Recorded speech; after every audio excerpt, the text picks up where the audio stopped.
For decades, Britain has been used as a gateway to Europe by Japanese firms.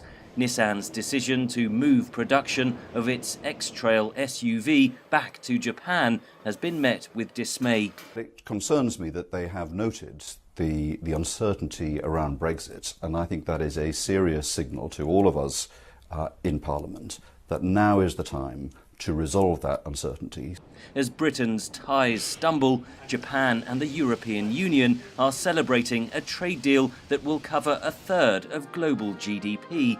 Visiting Tokyo Monday, German Chancellor Angela Merkel said a Brexit deal was still possible. But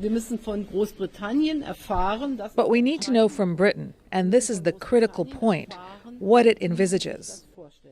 The threat of a no-deal Brexit is growing starker by the day. Government contingency plans leaked to British media purportedly entail evacuating the royal family from Buckingham Palace.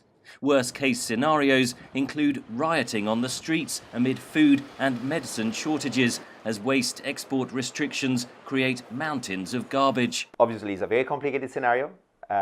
Which entails incredible implications for citizens, for businesses on both sides of the channel. But the other options is to rethink the withdrawal agreement, but not entirely. It's just about arranging the process that might lead the withdrawal agreement to finally find a majority in the houses. That might not be enough. Britain is demanding changes to the so-called Irish backstop, which seeks to keep Britain tied to EU rules until a trade deal is in place, aimed at preventing a hard border between the Irish Republic and Northern Ireland, which will become the EU's external border. They won't give us a time-limited backstop because, as the Irish keep saying, if it's time-limited, it's not a backstop.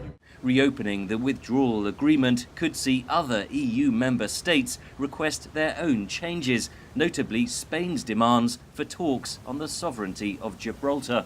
Some member states could have some possible claims, certainly Spain might be one of them, but also the political context in Europe is also moving and very fast ahead of the next European elections.